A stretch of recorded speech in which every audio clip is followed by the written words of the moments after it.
Oi, turma, boa tarde. Na nossa aula de ciências de hoje, a gente vai tratar então a respeito dos níveis de organização do corpo humano, iniciando então a falar da célula. Presente então no capítulo 4, página 57.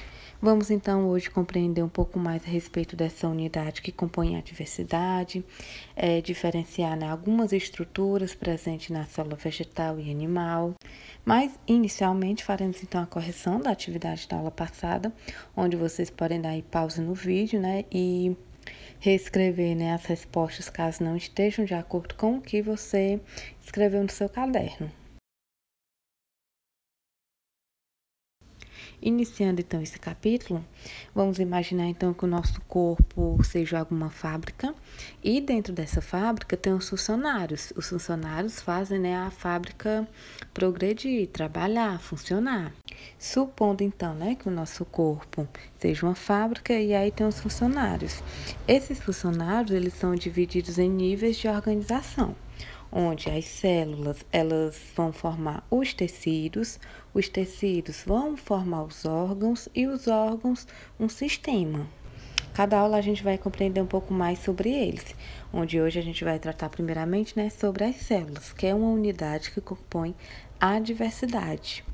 Mas, afinal, quem foi que descobriu que no corpo humano, nos seres vivos, existe uma unidade que é chamada de célula? Teremos, então, Robert Hooke, que é esse senhorzinho aí desenhado, onde ele pegou, então, um pedaço de uma cortiça, que é um pedaçozinho vegetal de uma plantinha, uma casca, e ele foi analisar no microscópio. E fez, então, uma importante descoberta. A cortiça apresentava minúsculos buracos vazios, que foram, então, denominados por ele de células. A cortiça, a casca, ela é uma parte morta de uma plantinha. E o Hooke, ele viu que, então, na verdade, esses espaços vazios que ele observou, no microscópio, antes havia células que eram vivas. Porém, alguns anos depois, outros cientistas, com base também em alguns estudos, evidências, coisas que são verdadeiras, eles disseram então, as plantas e os animais são formados por células. E essa afirmação ficou conhecida como teoria celular. Ou seja, todo organismo vivo possui célula. Porém, há uma diferença em quem tem mais e em quem tem menos. Todas as células são pequenas estruturas vivas que têm uma organização interna, na qual cada parte é responsável por uma determinada atividade. Por exemplo, nós somos a fábrica e aí temos os funcionários que são as células. Aí cada célula desempenha uma atividade, uma determinada atividade, para fazer com que o corpo, a fábrica, funcione. Porém, teremos organismos unicelulares, são aqueles formados por apenas uma célula, como, por exemplo, micro-organismos, micróbios. E os organismos pluricelulares, que são formados por muitas células.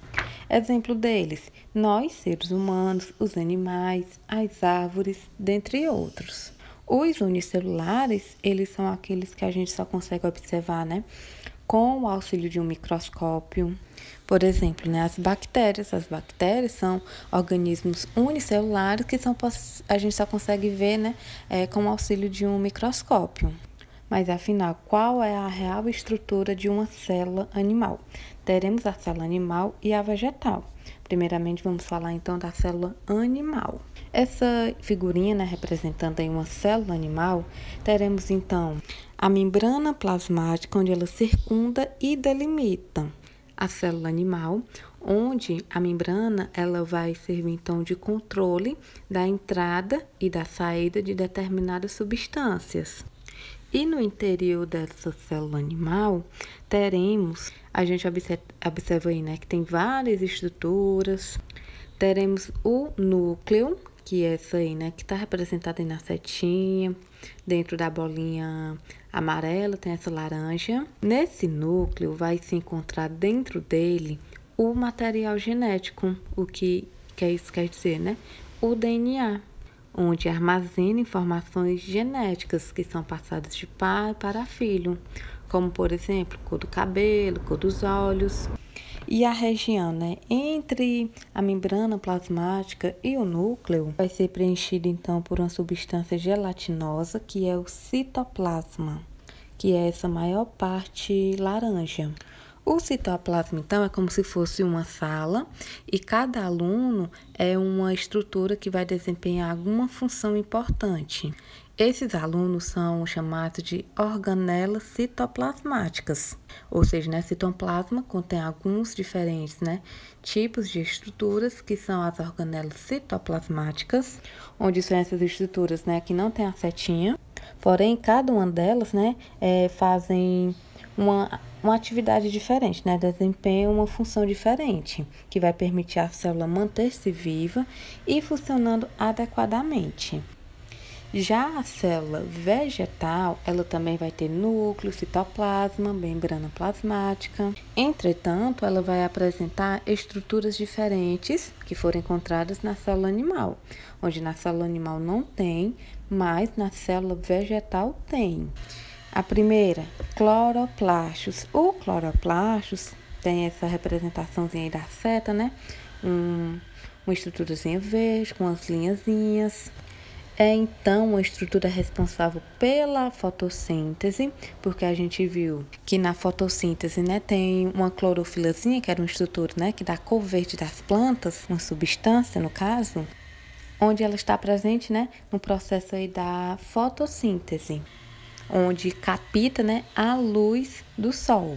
Então, nós já vimos então que nós não apresentamos, né, cloroplastos, que possui a clorofila, que capta a luz do sol, e só quem apresenta, né, são as plantinhas, alguns tipos, né, de algas e de bactérias, cianobactérias. E a outra estrutura é a parede celular.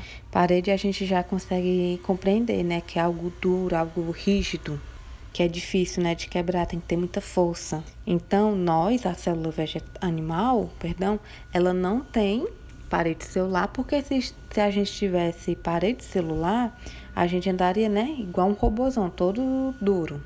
E essa parede celular, ela desempenha uma importante função para a célula vegetal, que é a sustentação da célula para que ela não se rompe.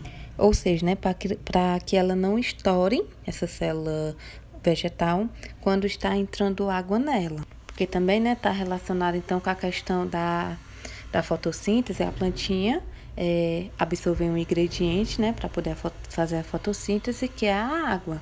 Então, tem tudo isso relacionado. Isso, existe apenas cloroplastos e parede celular na célula vegetal, que são as diferenças, né, onde não apresenta na célula animal, mas possui na célula vegetal. Bom, e a respeito das células, possui então uma grande diversidade, onde as células não vão ser todas parecidas. Aquele exemplo é apenas a representação, né, de uma célula, como ela funciona, o que é que ela tem dentro.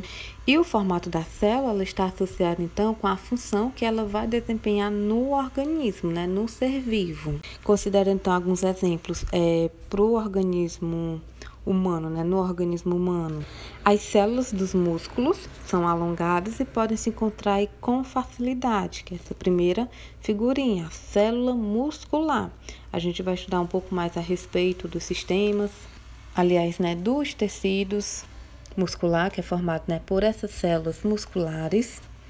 Temos também os glóbulos vermelhos, que são células do sangue, que são mais arredondados, o que facilita então o movimento dentro das veias e das artérias.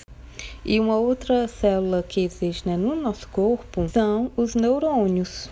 São as células que formam os nervos, ou pode ser chamado também de células nervosas, que são longas e com ramificações nas extremidades.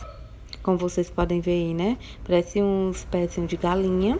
E isso vai favorecer a captação e a transmissão dos impulsos nervosos.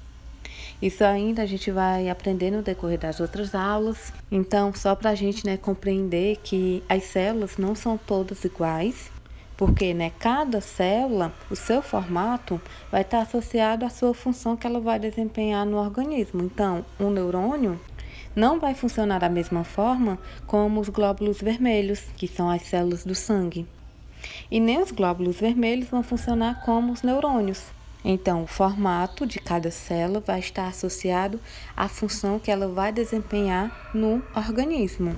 Então, pessoal, encerramos então a nossa aula de hoje. Qualquer dúvida, né? Podem mandar no privado perguntando. E agora faremos então a nossa atividade de hoje.